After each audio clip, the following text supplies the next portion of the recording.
This week on I Watched This as an Adult Movie Reviews, I review She-Hulk Episode 4, talk about Cobra Kai Season 5, and I also review the 2001 musical teen comedy Josie and the Pussycats. All that and more when I Watched This as an Adult Movie Reviews. Hey there, I'm Jim. And I'm Matt. I'm Dusty. From Dad's Doing Nerd Shit. A podcast on the Fandom Limb Media Network. We talk about all kinds of nerdy stuff. From Dungeons and Dragons to the MCU. From video games to semi-current space news. And anything else that catches our attention. New episodes go live every Monday morning on Spotify, iTunes, or wherever you listen to podcasts. We can also be found on Facebook, Instagram, and the Twitter. So roll the dice and join us as we discuss the things we love and the culture around being a nerd.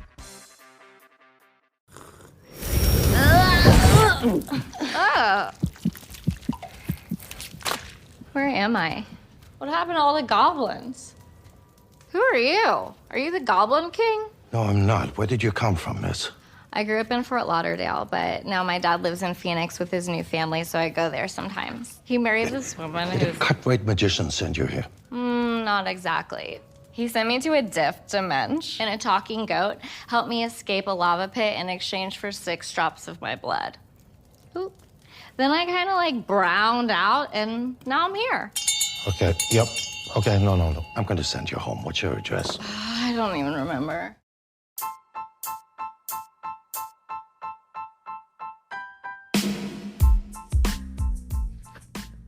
And welcome to episode 118 of I Watched This as an Adult Movie Reviews. I'm your host, Mikkel Ford, who is running off of maybe 5-6 hours of sleep today because I stayed up all night trying to finish Cobra Kai. I stayed up all night trying to finish Cobra Kai Season 5. There will be a review later on this episode about that, so stay tuned for that. But yeah, man, I stayed up pretty late. I stayed up till about 2 a.m.? I stayed up till about 2 a.m. watching Cobra Kai, and after a while I was like, I cannot take it anymore. I have to go to bed. So, and then I woke up at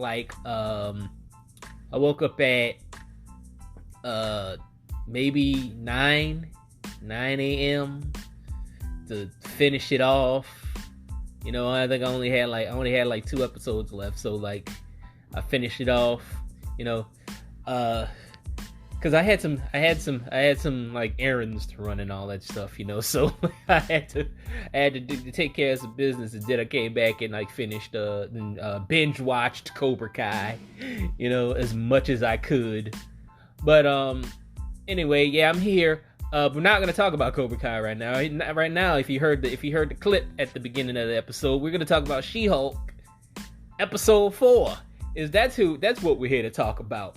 Hopefully, I'm not in sleep delirium, you know. Hopefully, because I didn't get a lot of sleep. Hopefully, I'm not in sleep delirium enough to where I can't remember anything that happened in the episode. So I'm gonna do the best I can to try to remember She-Hulk Episode 4. For one, I watched that on a Friday, so you know, I watched it on a Friday. It's Sunday now, so you know how that goes. But anyway, I do remember enjoying this episode, though. This show is getting better and better every episode to me. There's still a lot of people that are just I don't like this show. It's not building to anything. And that part of it, I don't mind. For this show, I don't mind that. Because I don't think it's supposed to build to anything. I don't think this show is supposed to build to anything. I don't think, if it does build to anything, that's probably just sheer coincidence, I think, at this point. But I don't think it's supposed to build anything. I think it's just an episodic television show. They're actually just doing an episodic TV show. It's not of the other shows where like they build to movies. You know, like all the other shows have just been building to movies and building to everything else that's expanding the MCU. This is not that, and I'm fine with that. I'm okay with that. It helps me turn off my brain. You know, like I just turn off my brain and watch the goddamn show, because I'm tired of looking for Easter eggs and looking for clues in these goddamn shows. I'm just tired of it. Sometimes you just want to watch brainless TV. Sometimes you just want to watch a mindless movie. You know, I mean, like, I don't have a problem with that with the movies, you know, because like they are an overarching story. But like the TV shows, you know, like, because like now you're putting a lot of stuff out there that people got to do their homework on. You know, like you're giving people homework now, like, so people go see because like now people go see the movies and they don't know what the fuck is going on because they don't watch the shows. You know, like there's a bunch of people that went into Doctor Strange and the Multiverse of Madness wondering why Wanda was losing her goddamn mind because they didn't watch WandaVision. You know. Because they're like, I'm not trying to fucking watch all this shit, you know. Like, I just want to go see the movie. What the fuck? It's starting to get like that now. I think old school movie viewing is going to hurt the MCU in the future. You know, I really do. That's the one thing I think that's gonna hurt the MCU in the future, and it's starting to hurt it a little bit now. With like, cause like. The introduction of these TV shows is making people like do work, and people don't want to do work to watch a fucking movie. You know, like normal people, like comic book nerds like me and a lot of other people, like, yeah, we're gonna watch everything because we love this shit. But people that just want to go see a movie and they're not bombarded with a whole bunch of shit that they haven't seen, you know, like where it's just like, oh, because they're going in a movie like, oh, I don't know what the fuck is going on. Oh, you didn't watch so and so episode 14 and on Disney Plus, and they're like, what? I gotta do it. I ain't trying to do that shit, you know. So like, I feel like that's gonna hurt this franchise in the long run. If you think about it, like you look at a movie like Top Gun Maverick, you know. You look at a movie like Top Gun Maverick. It's very simple. It's very straight to the point. You know, you just go into it. You could probably go back and watch the original Top Gun. It's only one movie to watch before you watch this one. You know, so I think that's why Top Gun Maverick is doing so well at the box office, because it's simple. It's very simple. It's to the point. You're like, you don't have to do fucking homework, and if you do want to do homework, it's only one movie. You know, other than the MCU, where it's like what. 30 movies. It's like what, maybe like 8-9 shows now. You know, you gotta watch 30 movies and you gotta watch like 9 shows to get the gist of what's going on in the MCU. You know, and people ain't trying to do that shit no more. Like normal people, I really think normal people hopped off of the MCU train after Endgame, because they're like, oh wow, this story's over. I'm done. I'm moving on. They're looking at this other shit. They're like, wait, there's more? There's fucking more? And it's just, and they're just like, I'm not sitting through a whole nother series of this shit. You know, like I'm not sitting through a whole another round of MCU shit. You know, and I think those people just dropped off. All the normal people just fucking dropped the fuck off. They're not watching this. I think it's really just hardcore fans watching now. Like, hardcore fans of the MCU, hardcore fans of Marvel Comics, hardcore fans of both. You know, I think, just like comic book nerds in general, you know, I think we are the lifeblood of the MCU now. You know, I think all those other people just dropped the fuck off. Like there's probably, you know, kids watching. You know, like kids love superhero shit. That's like another part. That's like another part of the demographic that's probably going to see these movies, like kids, like parents taking their kids to go see these movies now, you know, because their kids like superhero stuff. But or they're probably just getting into superhero stuff and they want to watch these movies. But a lot of the normal people, I think they dropped off like right after Endgame. Like, this is all us. But like I said, like, that's why I like She-Hulk. That's why I like She-Hulk, because like it's not racking my brain with all these Easter eggs. Even though people find Easter eggs, you know, I think like they said they found one about Wolverine. Like everybody wants to know where the Hulk's going. With like, is Hulk's in space? Where the fuck is he going?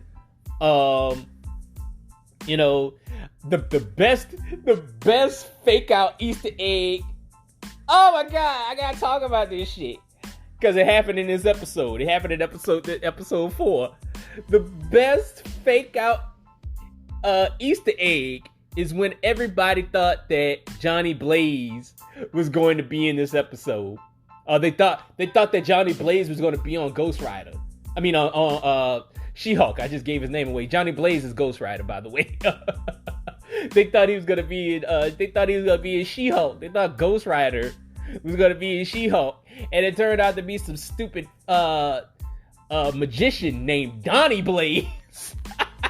I laughed my fucking ass off because everybody thought that it was Johnny Blaze, because like in the trailer, in the She-Hulk trailer, Wong goes through a portal. He jumps out of a portal, and you see a poster, and it just says Blaze. You know, and everybody's like, "Oh shit! Oh my god! Johnny Blaze is here! Ghost Rider's here!"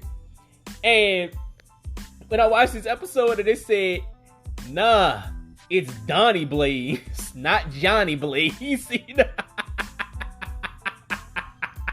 I laughed my fucking ass off. I laughed hysterically. I was like, y'all thought that was Johnny Blaze. I fucking love it. I fucking love it how they just fucking how they mess with the Easter eggs.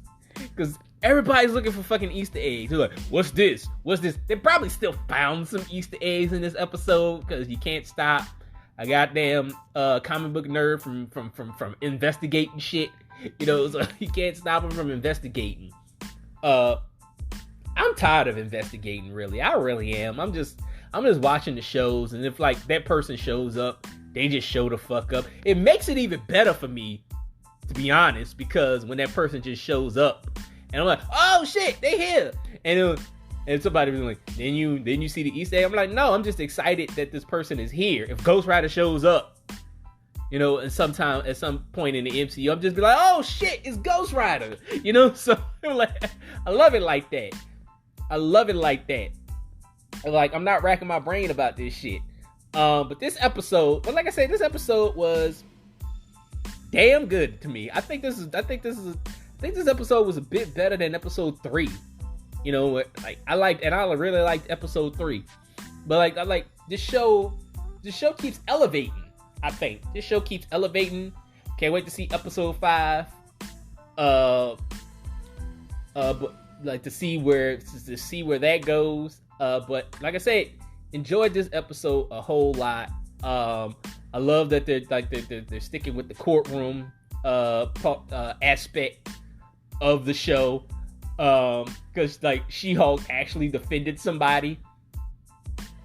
She defended Wong, because Wong wanted to sue Donnie Blaze because Donnie Blaze was using the mystic arts in his magic show. So that was pretty funny. This show's fucking hilarious to me. And I think this was like the funniest episode. This was the funniest episode to me. My new favorite character is Madison. You know, she probably won't show up after this, but she may. Who knows? I don't fucking know. But Madison is hilarious. Madison with 2 N's and 1 Y, but it's not what you think. You know, I love her. She is the funniest part of this whole fucking episode. And her and Wong like built a relationship. Like they're like best buddies now. And like all they do is just like binge watch TV, which I find is fucking hilarious to me. But yeah, man, there's not really much I can say about this episode. She-Hulk was looking for a date. You know, it really is a sitcom. Like there's a whole bunch of shit going on. Like she's looking for a date. She's defending Wong, and then Wong pulls her in to like fight some little like rat demons or some shit. You know, like that was like her first real big fight that she had on this episode, where like she just came in and like fucking like beat up all these little rat demon dudes, you know, which was funny. I thought that was funny. I thought it was pretty cool. But yeah, man, it's not a lot of big things going on this show, and I don't have a problem with that. I'm just sitting back and laughing and watching this like a sitcom is what the hell I'm doing. You know, I'm not really tripping about this show. It's not boring. You know, it's not boring. Way better than Miss Marvel. You know, like I said, way better than Moon Knight to me. You know, like I thought Moon Knight and Miss Marvel kind of lacked a little bit. You know, it kind of lacked a little bit. Miss Marvel was trying his best to have a little humor, but the humor kind of fell flat for me. I didn't really think any of that shit was funny. But anything that happened in Miss Marvel was funny. There was a little bit of humor in Moon Knight. It was alright. You know, I didn't see a lot of Moon Knight, which pissed me off. You know, like when I watch a show called Moon Knight, I expect to see some Moon Knight. Moon Knight probably showed up like maybe like 4 times throughout the whole goddamn show. He didn't show up a lot. He didn't have a lot of big fights, you know, except like that last episode. And even that wasn't really a big fight. But yeah, man, I like that. Like I said, I like that this show is a sitcom. It's not trying to be a movie like the other shows were trying to be movies and hooked to the rest of the MCU. I like that this is just being standalone by itself. You know, it's not really, even though there's other people in the MCU that show up. There's other people in the MCU that show up, but like it's really standalone to where it's not connecting to anything. You know, like there's people in the MCU just show up and they're not trying to escalate to a bigger plan or anything like that, if that makes sense. But yeah, I'm enjoying the show. I can't wait to see what's next. I'll be back with my review of Cobra Kai right after these messages. This is what we're up against. This is how everyone sees him. As some kind of philanthropist out to save the kids of the valley. Terry Silver. Why you guys named Michael? It's Michaela. Whatever. I washed my hands at Cobra Kai when we lost the tournament. I'm not a sensei anymore. As of today, I am shutting down Miyagi-Do Karate. This can't be your plan. With Johnny gone, it's on me to fix this. 1 star? Because the car smelled like beer. It's because there is beer, asshole. Cobra Kai now has more students than ever before. That means we'll need more senseis. I'm thinking a lot bigger than just the valley. Everything was supposed to be better after the tournament. It's only getting worse. I know how things can start out from nothing and get bigger and bigger until all you feel is hate. I want you guys to get along. We're all friends now. We're not friends. We never will be.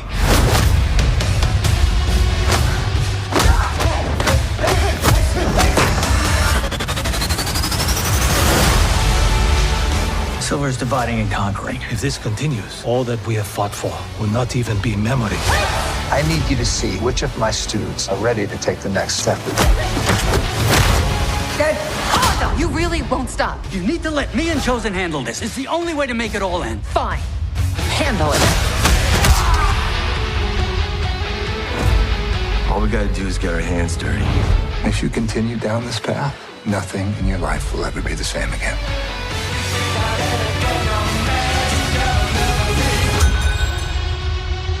Adult classes are on Wednesday. We're not here to take a lesson. We're here to teach you one.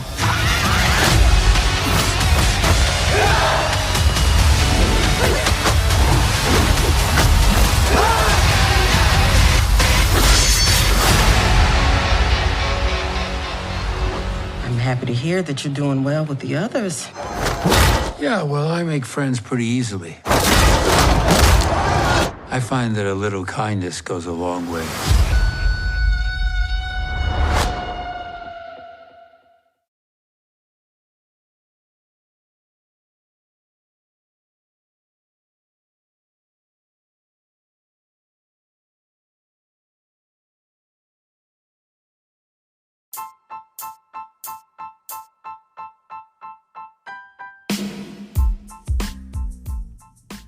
Alright, welcome back. Cobra Kai, Season 5. Let's get into it. I just finished watching it like, 3 or so hours ago? But yeah, let's get into this whole season, man. This show just keeps upping the stakes every damn season. Because if you remember the last season, Miyagi-Do and Eagle Fang, they lost the Valley tournament or whatever the fuck it was called, the All Valley tournament. They lost that shit to Cobra Kai. So Cobra Kai is just like starting to expand. Terry Silver is starting to have a grasp, just a stranglehold on the Valley, and he won't let go.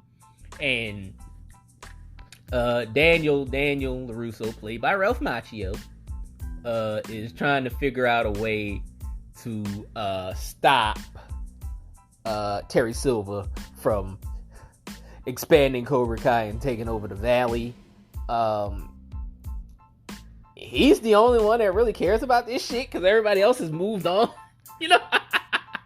Which is funny because like the first 5 episodes, I want to say, the first 5 episodes is like just Danny just being batshit crazy, and everybody else thinks that Danny's batshit crazy because he's still talking about Cobra Kai, and everybody else in his life is like, damn, dude, you still talking about Cobra Kai? Move the fuck on, like even Johnny,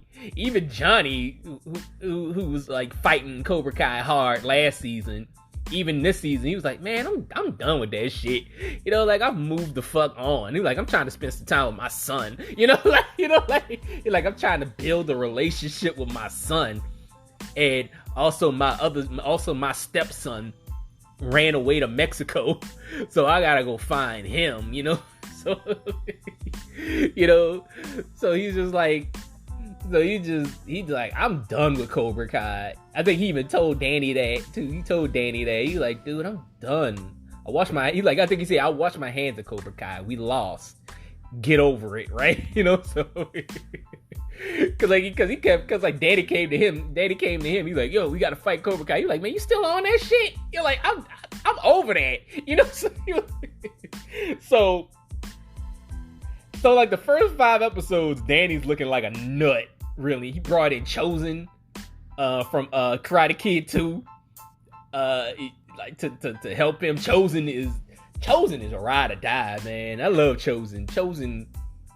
I like what they do with Chosen in this series, where like Chosen was a bastard in Karate Kid 2.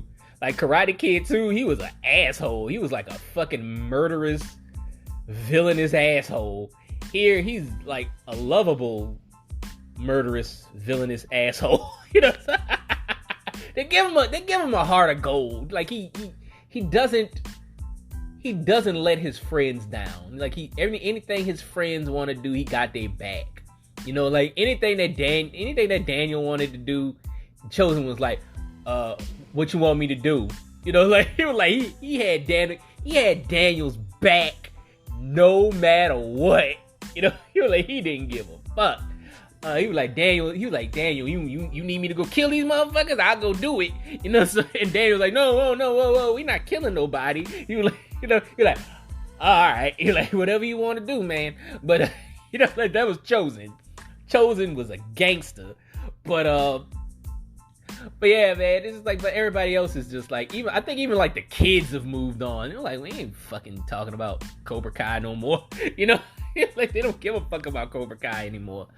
They got like, unless Cobra Kai got in they face, they didn't care, you know, because there was a couple of little infractions, you know, that happened between Cobra Kai and between the Cobra Kai kids and the Miyagi-Do kids.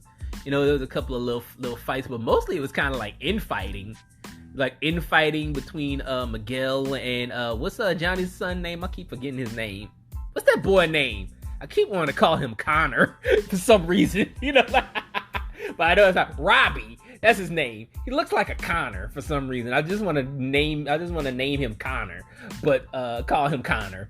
But his name is Robbie. There's like this infighting between Robbie and Miguel, you know, because Miguel can't get over the fact that this motherfucker paralyzed him, you know, for a bit. You know, like he was paralyzed and he was in a fucking wheelchair and he was in the hospital and shit. So like Miguel really can't let that go. And Robbie just wants his dad back, and he feels like Miguel is taking his dad.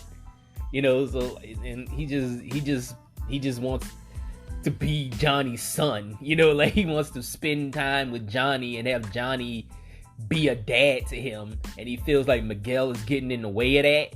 So like they had that infighting. You got Sam and Miguel like going through their little relationship issues. Tori and Robbie going through it. Tori and Sam just going through their rival. They still got a rivalry, even though like Tori is kind of like off the Cobra Kai train.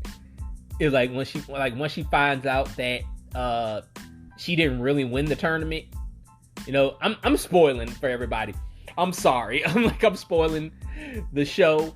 If you didn't watch Cobra Kai, go watch it and come back, because I'm gonna be spoiling the hell out of this. I forgot to put a disclaimer, and I'm sorry.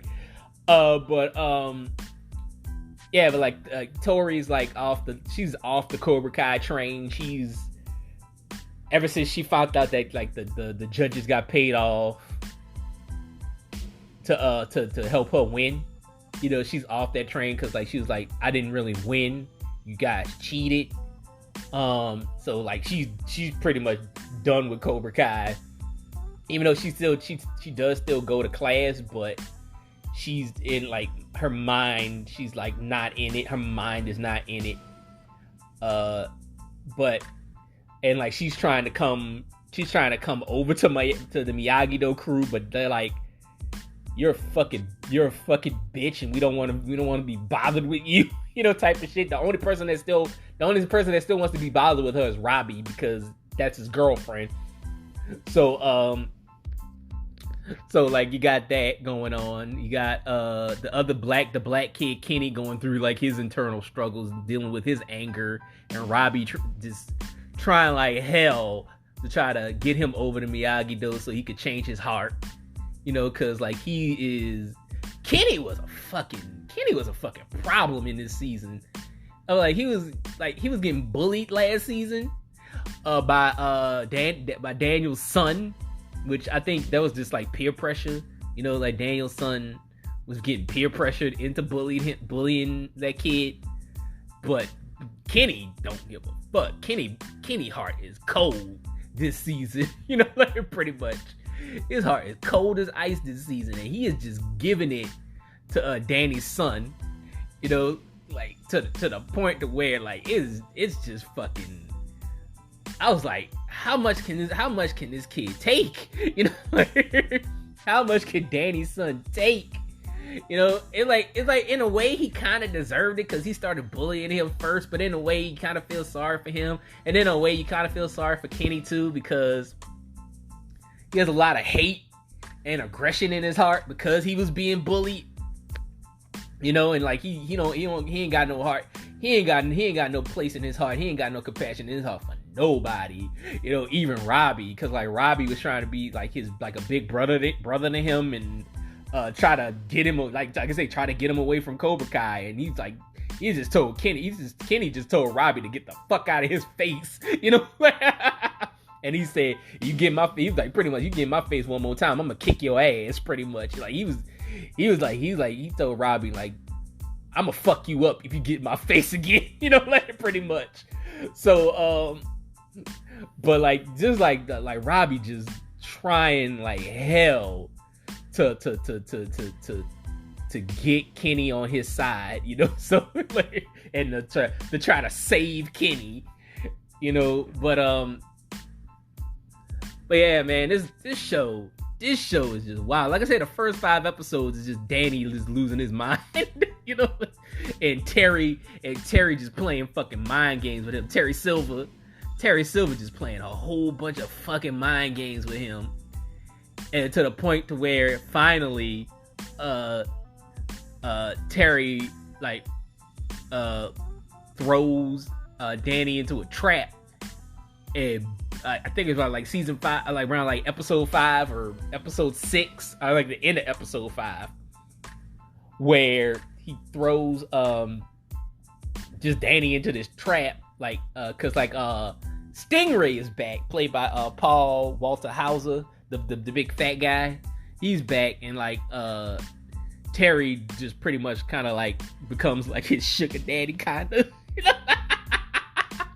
He becomes his sugar daddy, and like he just buys Stingray a whole bunch of shit. He buys him a house, he buys him a car, just because like he helped him put Kreese in jail.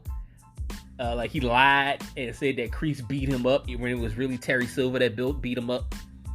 You know, so like he's just showering Stingray with gifts. Terry Silver just showering Stingray with gifts and stuff. And so Danny went to Stingray's house, and he was just like trying to get some answers, and he got trapped. Like Terry Silver was there, and he beats the shit out of Danny. You know, like he beats the holy hell out of Danny. And that's when everybody was like, you know what, this is the final straw, man. I think like Johnny hears about it or something like that. Johnny hears about it, and like Chosen's there. Chosen like nah, bro. It was like, we gotta do something about this. That's when like Johnny gets on Danny's side, because he was just like, oh man, like he beat you up, bro. You know, like that's fucked up. You know, like let's ride on this nigga, you know? You're like, you know, there's a couple of times in this season, I was like, I wanted them motherfuckers to spin the block on Terry Silver, man, because like, he was starting to be a problem. He was starting to get crazy, you know? And then like, towards the end, he starts killing people. You know, like, I wouldn't say killing people, but he starts getting murderous, and like his crew starts getting murderous. You know, so like this is more than just about a karate school at this point. People cause people get sliced up, people lose limbs and shit, you know, in this season. It starts to get brutal towards the end. It starts to get graphic towards the end. But yeah, man, overall, man, I like this season. Like I said, the kids kind of calmed down this season. Not gonna lie, with the exception of Kenny was just wilding. You know, like with the exception of Kenny was wild this season. Like it was on site with Kenny. You see any of the Miyagi-Do? You see any of the Miyagi-Do people? It was on site. You know, like it was on site with Kenny. But other than that, the kids were kind of calm. It was the adults that were crazy this season. Like Danny, Terry Silver, and Chosen. Johnny kind of calmed down this season, but then when shit started happening to Danny, he was like, all right, I'm in this fight. fuck that, you know, like he fucked you up and we gonna fuck him up, you know. So like they started getting into it, like, so like the adults were the crazy ones this season. Then they brought this other guy, Mike Barnes, in from Karate Kid 3, which I've never seen. I don't know how that happened. I've never seen Karate Kid 3 because this guy Mike Barnes shows up. I guess he was in Karate Kid 3. He was like Terry Silver, one of Terry Silver's friends or some shit. But he was talking about how he don't fuck with Terry no more. And he was talking about like how Terry kind of like fucked his life up, but like he got it back together. He started like becoming like a furniture salesman, and he built up like this furniture empire. Robin Lively is in an episode too, which I didn't understand that because I was like, why is Robin Lively here? I didn't know that she was in Karate Kid 3 as well. You know, I guess like she was one of like, Danny be having hoes. I ain't gonna lie, man. Danny LaRusso be getting hoes. He be getting them. Because like he had Elizabeth Shue. He had the Asian girl. I forgot her name in Karate Kid 2. And then he had Robin Lively in Karate Kid 3. I was like, that dude be getting hoes. But I didn't know that Robin Lively's character was his wife's cousin. So like he pretty much was intimate, you might say, with two cousins, you know. Pretty much. But yeah, man, she showed up. She still look good, man. Robin Lively still look good, man. Cause I remember her from Teen Witch.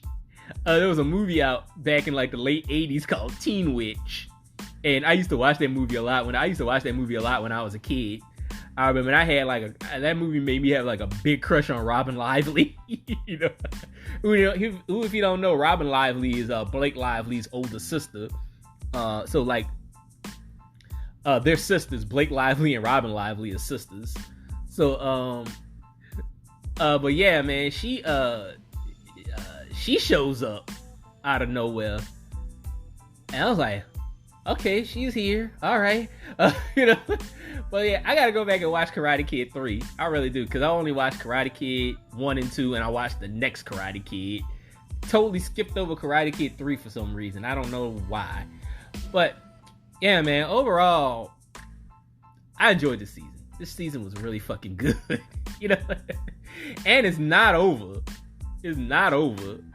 Because there's more. That last episode was like, damn, now they gotta have a season 6. They gotta have a season 6. That's pretty much it, man. 5 out of 5 for me, man. Good season. Good season. I'll be back with my review of Josie and the Pussycats right after these messages.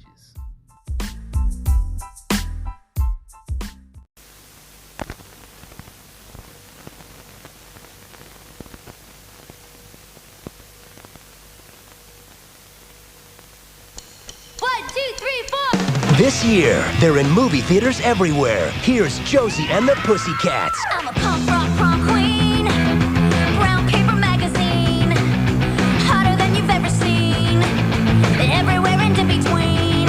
I'm a 10-ticket thrill ride, don't you wanna come inside? A 5-star triple threat, hardest of the hard to get, no one's little red carpet, ain't seen nothing like it yet. 6 whole hours and 5 long days for all come undone. And those 3 small words were way too late. 'Cause you can't see that I'm the one.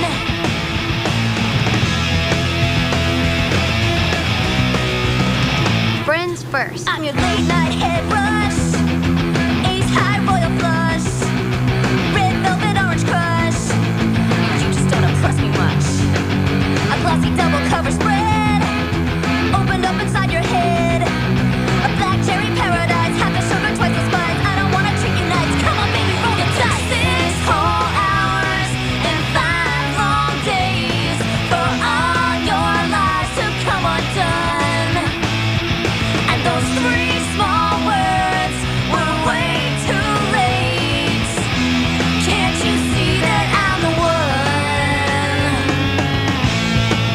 Josie. Josie. Josie. Josie. Is that Josie? It took 6 whole hours and 5 long days for all your lies to come undone.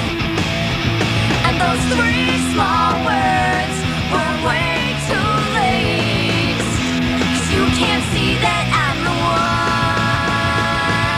one. Josie and the Pussycats, coming soon, only in theaters.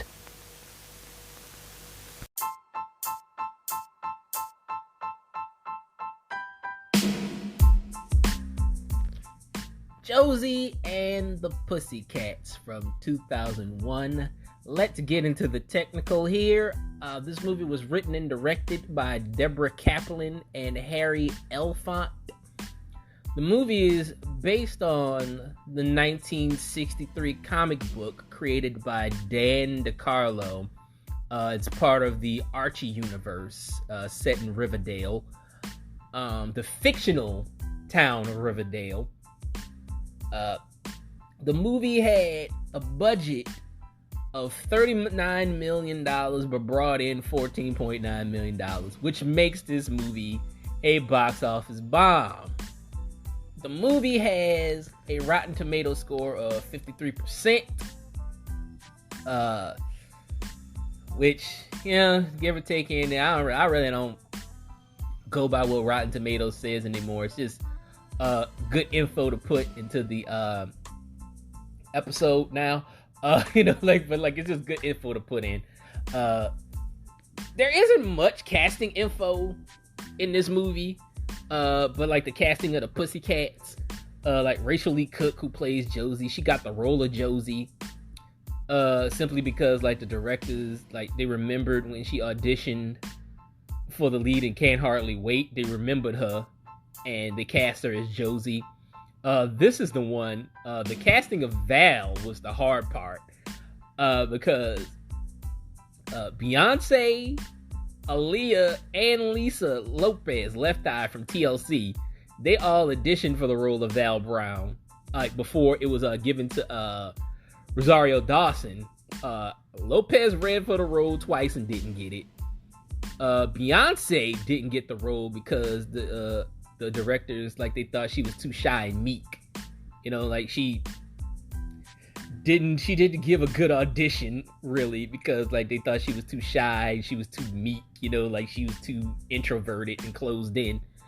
And Aaliyah, they thought was too serious for a comedy, which is crazy. They said her because like they wanted somebody to be comedic, and Aaliyah was the opposite of that. So this is also the year that Aaliyah passed away, by the way. This movie came out in 2001, so that would have been sad to see her on the big screen. And then, well, she did Queen of the Dam, I think, that year also, so like it still happened. But yeah, man, that's why she didn't get the role, because like they didn't think she was comedic enough. Tara Reid just got the role of Melody because like she was the it girl at the time. She was coming off of American Pie at that time. I think she was in The Big Lebowski. She was in a couple of movies that were like pretty big, and like she was just in high demand at that time, really. So that's how Tara Reid got the role. Remember when Tara Reid was a star? Remember that shit? Now she's just doing Sharknado movies. I don't know what the fuck. But yeah, man. But let's get into how I saw this movie as a kid. Pretty much a teen, really. I was how old was I? I was probably like 15. I think I was 15 years old when I saw this movie. I just saw this movie like randomly on TV because I wasn't really interested in the movie. I would see the trailers for the movie. I and I was like, I ain't interested in that shit. I just didn't care. I didn't care about Josie and the Pussycats. But I used to watch the cartoon as a kid. I do remember watching the cartoon as a kid. Like I said, didn't really have an interest in watching the movie. I saw the movie because I was channel surfing. I was channel surfing one night, and I just happened to catch it on television. I think it was on like HBO or something like that. and because like it was like on premium cable. It was like on HBO. I think it was on HBO. Like it was on HBO, and I just sat there and watched it, and it turned out to be really good. Actually, I had another Mean Girls moment with this movie. If you know my relationship with the movie Mean Girls, it's like because Mean Girls is a movie that I went into because I went to go see that movie with my sister because my sister wanted to watch Mean Girls because she was a Lindsay Lohan fan at the time, so like my sister was a Lindsay Lohan fan, and so we went to go see Mean Girls, and like I'm her big brother, so they was like take your sister to go see Mean Girls, and so we went to go see Mean Girls, and I ended up liking it. I ended up liking Mean Girls.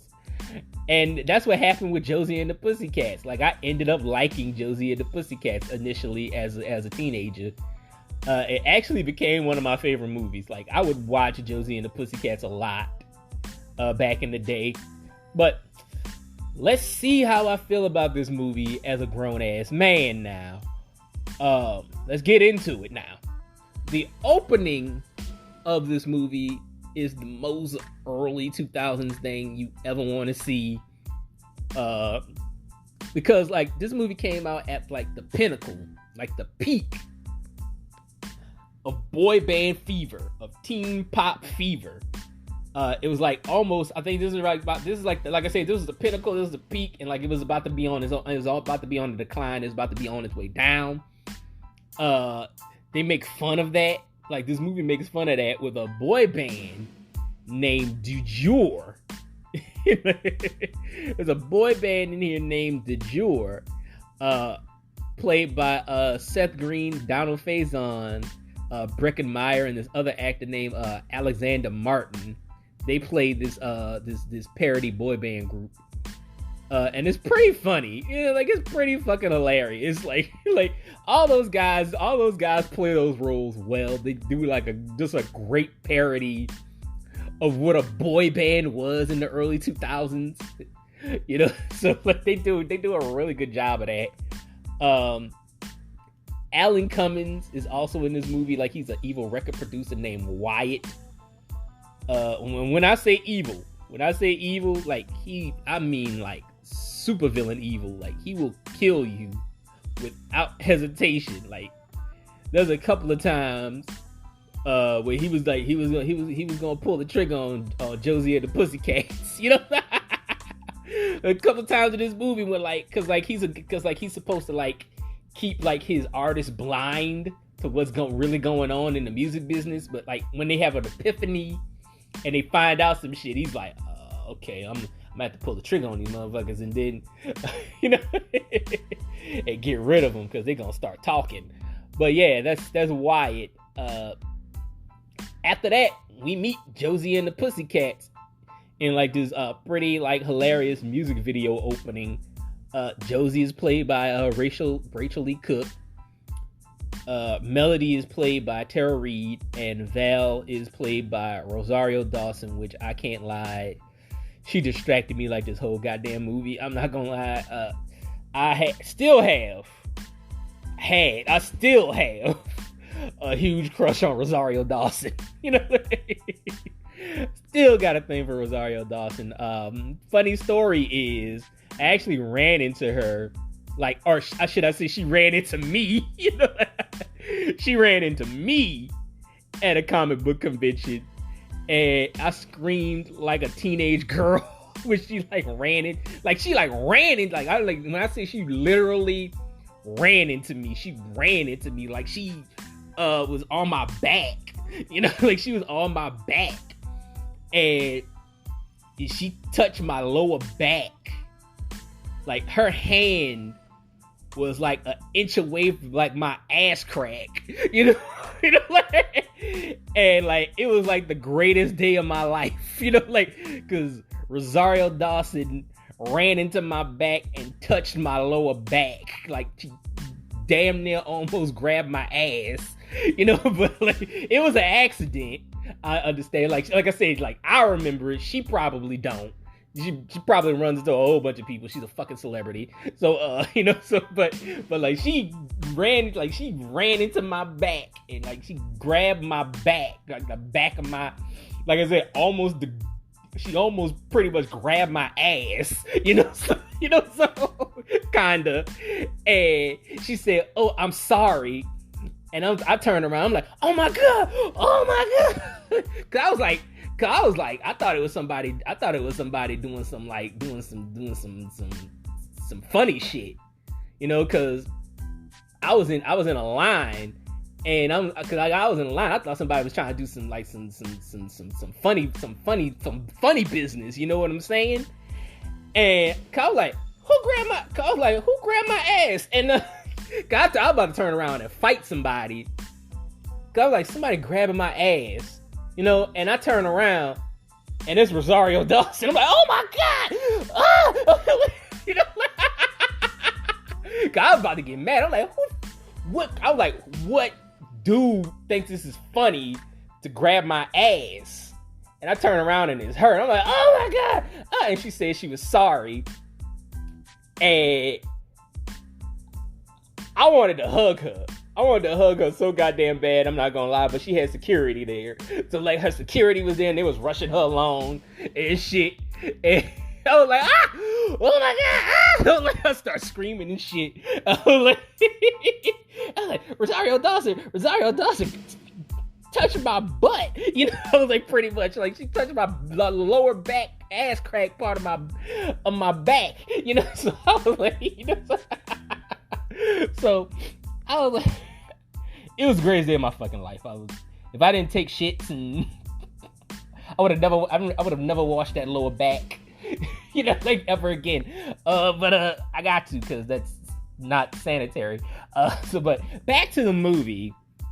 I'm glad they kept all the side characters from the cartoon in this movie, like Alexander and Alexandra, the annoying brother and sister duo that are in the cartoon. They're played by Missy Pyle and what's that other guy? I forgot. He's the guy from Road Trip. The other guy from Road Trip, the guy with the curly hair.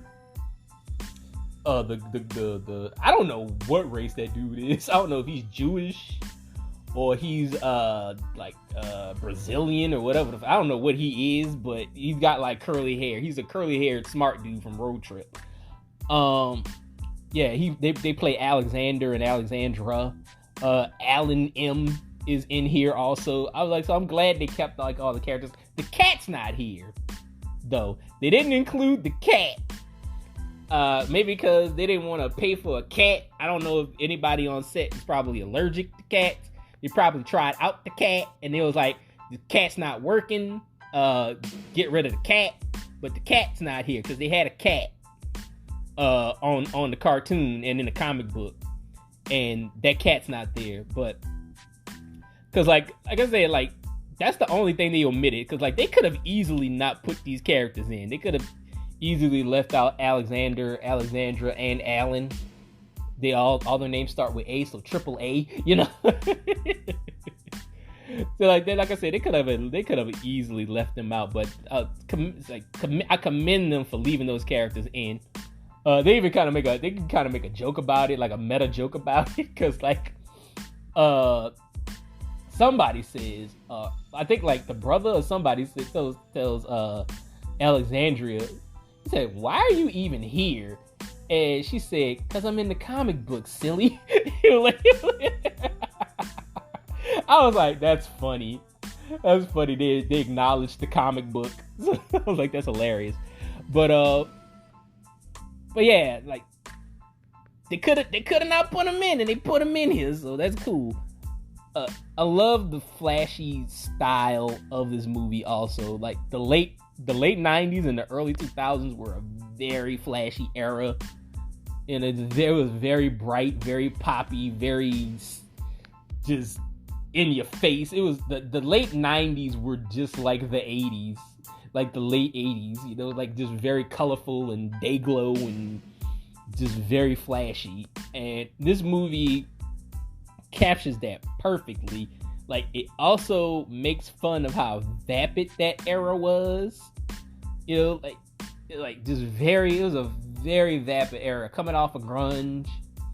I think like people just wanted to have fun, you know, because like all the grunge guys were like coming off grunge and gangster rap, really, because like it was grunge and gangster rap. Grunge and gangster rap started getting real. The rappers were dying, the rockers were dying, you know, like, you know, and it was just like, can we get like some stars that don't die at like fucking 25, you know, because like all these guys were like dying at young ages. So they were just like, let's move over to some pop shit, you know, and then like they just like this era was just very vapid, and they would just try to sell everything. Kind of like now, but you know, but I guess, like I said, like that's something that you wouldn't think a movie like this that's supposed to be like aimed at teenage girls would do, you know, because like this movie, like the marketing is for teenage girls. Like this movie was marketed to teenage girls, but there's some pretty smart humor in this movie. Like they do that a lot. There's a lot of pretty smart humor. Alan Cummins like breaks the fourth wall a lot.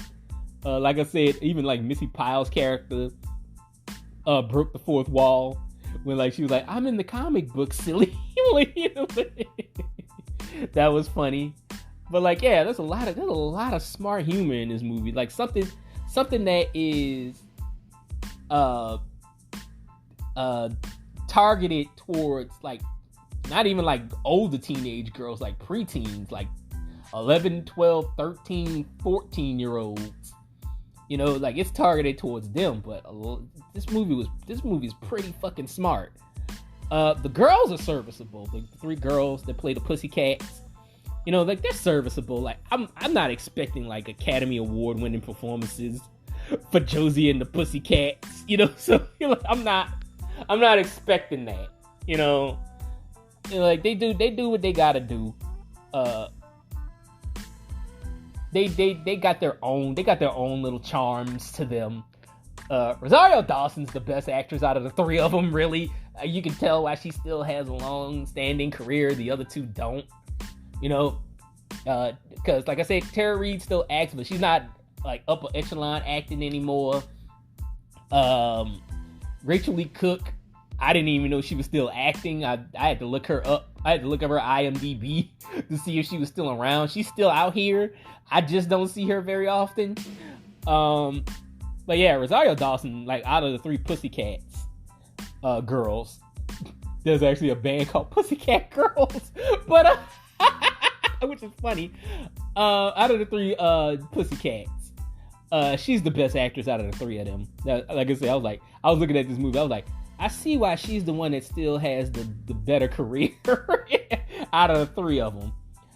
But there's also a cocaine joke in this movie that I did not catch until now, and it shocked the hell out of me. Cause I was like, there's this record executive named Fiona.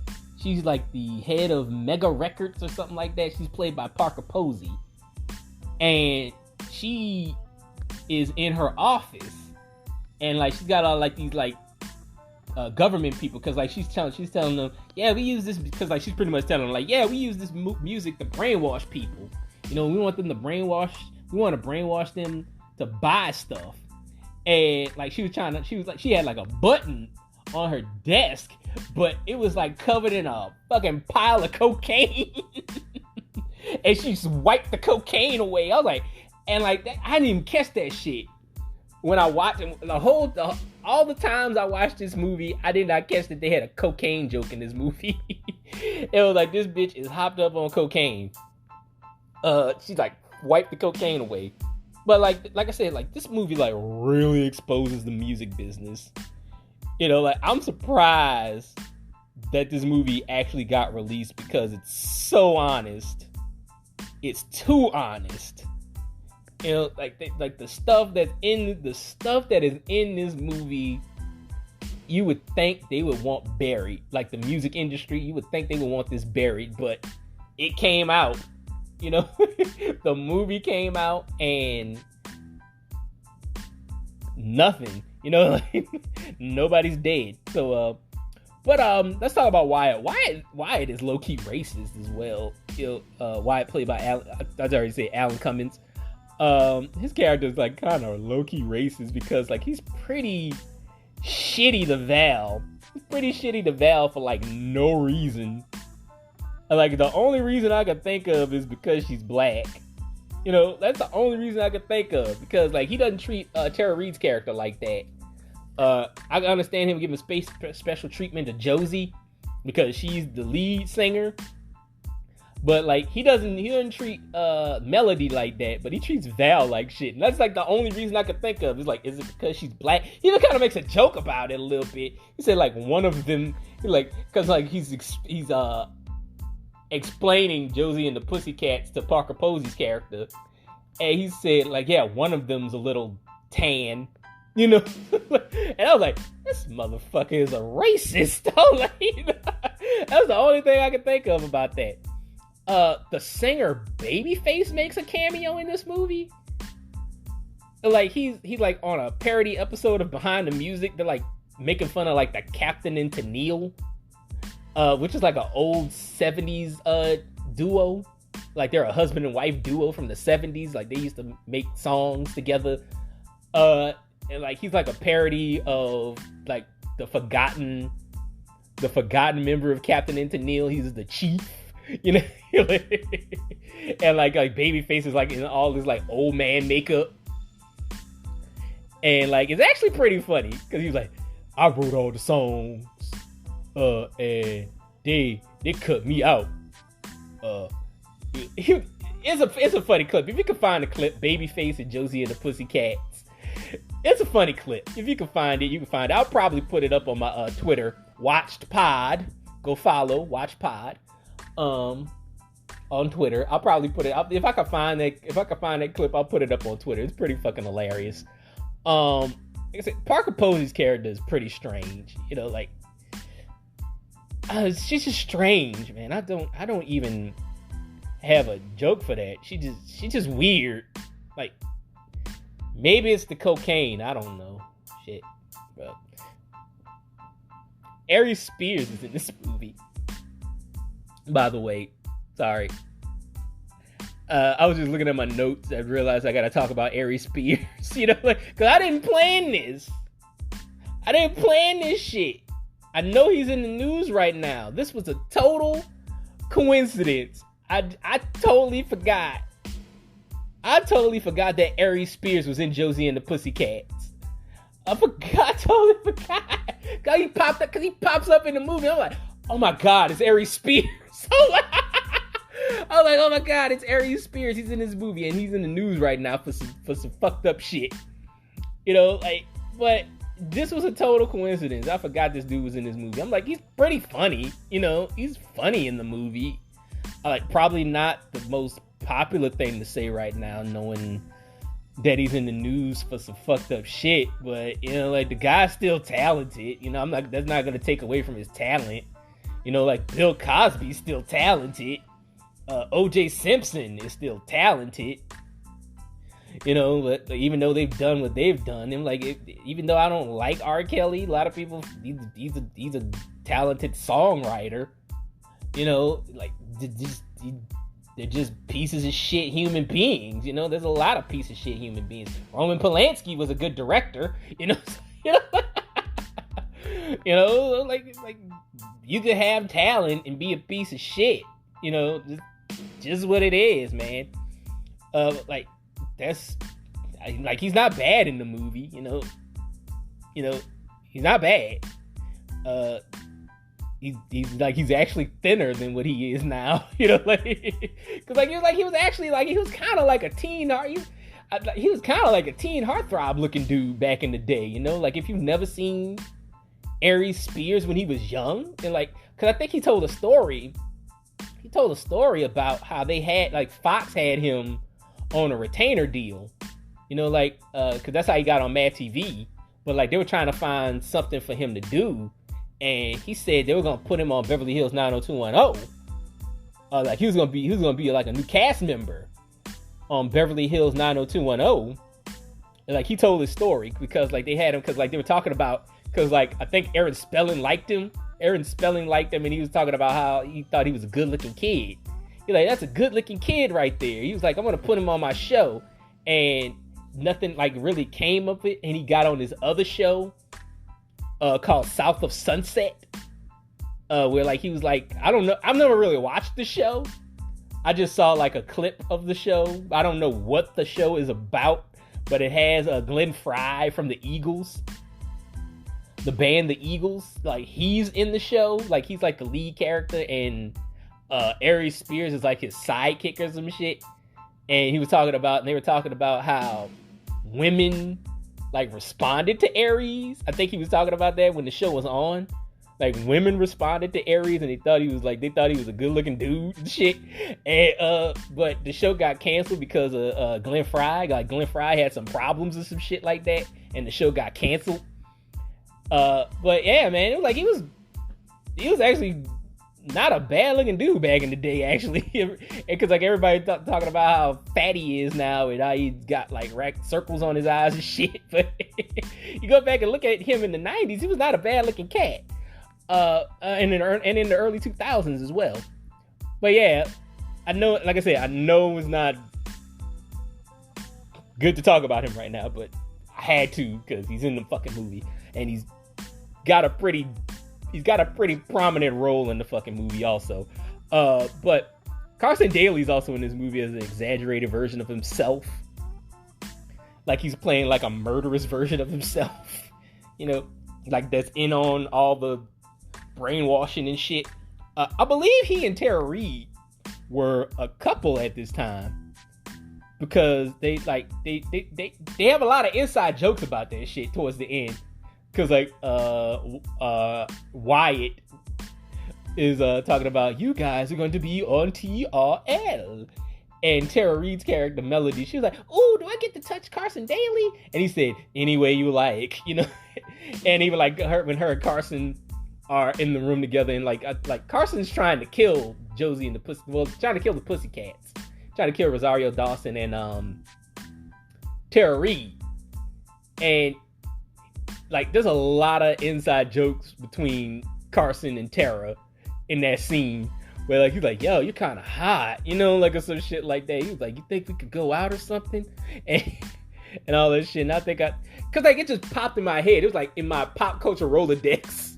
You know, like, it's something I forgot about. It was, like, it was in my pop culture Rolodex, and it just popped in my head. And it was like, I'm like, Carson Daly and Tara Reid did date, didn't they? I was like, you know, I remember that shit. But yeah, but like they said, there's a lot of jokes about that. I like how the juror shows up towards the end of the movie. Because like at the beginning, like the juror dies. Like they're supposed to die because like I said, Alan Cummings' character will kill you at the sight of you catching on to what's going on. So they started catching on to shit. And he was like, okay, these motherfuckers gotta go. So, like, he tried to kill them in a plane crash. But they lived, they survived. And they show up towards the end, but it's just a bunch of stand-ins because it's supposed to be like they got beat up at they say they got beat up at a Metallica concert. But, like, Seth Green, Donald Faison, and Breckin Myers characters are, like, all bandaged up. Like, they look like mummies. You can't see their faces or anything. But like the other guy, he's the only guy that can speak, and he's not that messed. He's not as messed up as them. And I never caught on to that until now. And I was just like, them motherfuckers didn't want to come back for reshoots. Them motherfuckers said, fuck reshoots. I don't know if they didn't want to come back or they couldn't come back because they were shooting other things. Who knows? But they didn't come back for this shit. They like Seth Green, Donald Faison, and Breckin Meyer just like a couple of stand-ins. But yeah, there's nothing else more to say about this movie. Josie and the Pussycats have a performance at the end. Josie and Alan hook up. There's a bunch of bloopers at the end. That's pretty much it. But I really enjoyed this movie. I still enjoyed this movie. I think I like it more now than I did when I was a teenager because I understand all the references now. I understand what they're talking about. I caught jokes that I didn't catch when I was a teenager.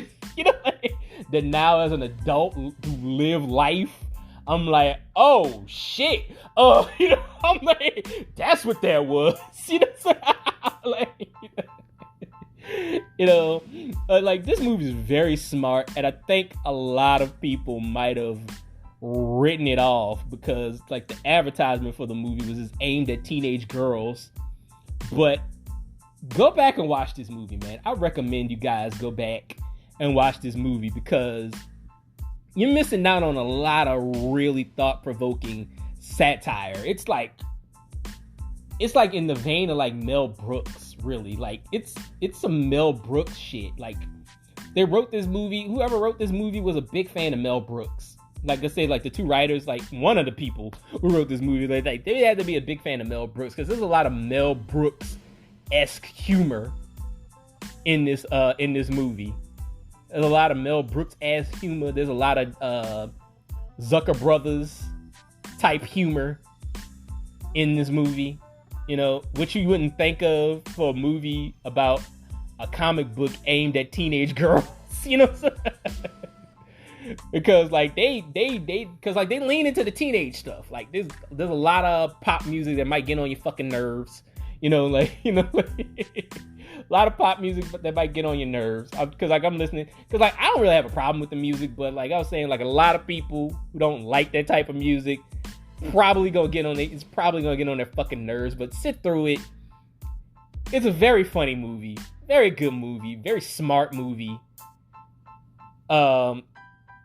Shockingly, I give it a 5 out of 5. I give it a 5 out of 5. Join me next week. I totally forgot. I'm not gonna lie. I totally forgot what I'm reviewing next week. Isn't that funny? I forgot what I'm reviewing next week. So, next week's gonna be a surprise, guys. So, I'll probably, like I said, update it on Twitter. Watch Pod. Go follow me on Twitter. Watch Pod. It's watched with a ED at the end. POD Pod. Go follow me on Twitter, and then you can find out what the next episode is gonna be. So, until then, peace.